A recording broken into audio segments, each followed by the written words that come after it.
ఈ పవిత్రమైన మహాశివరాత్రి సందర్భంగా మన భారతదేశంలో ఉన్న 12 జ్యోతిర్లింగాలను ఒక్కసారి దర్శించుకుందాం. మొదటిది సోమనాథ జ్యోతిర్లింగ, ఇది గుజరాత్లోని వేరవెల్లో ఉంది. రెండవది మల్లికార్జున జ్యోతిర్లింగ, ఇది మన ఆంధ్రప్రదేశ్లోని శ్రీశైలంలో ఉంది. మూడవది మహాకాళేశ్వర జ్యోతిర్లింగ, ఇది మధ్యప్రదేశ్లోని ఉజ్వాన్లో ఉంది. నాలుగవది ఓంకారేశ్వర జ్యోతిర్లింగ, ఇది మధ్యప్రదేశ్లోని కాండ్వా డిస్ట్రిక్ట్ లో ఉంది. ఐదవది కేత్రినాథ్ జ్యోతిర్లింగ, ఇది ఉత్తరాఖండ్ లో ఉంది. ఆరవది భీమశంకర జ్యోతిర్లింగ, ఇది మహారాష్ట్రలోని పూణే దగ్గర ఉంది.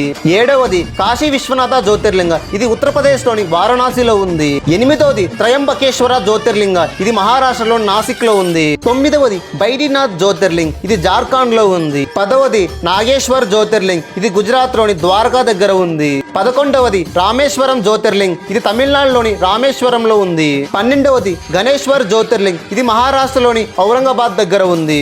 అందరికీ హ్యాపీ శివరాత్రి. వీటిలో మీరు ఎన్ని ప్లేసెస్ విజిట్ చేశారో, మీ ఫేవరెట్ ప్లేస్ ఏంటో కామెంట్లో చెప్పండి. ఇలాంటి మోర్ ఇన్ఫర్మేటివ్ వీడియోస్ కోసం ఫాలో సుందర్ డైరీస్.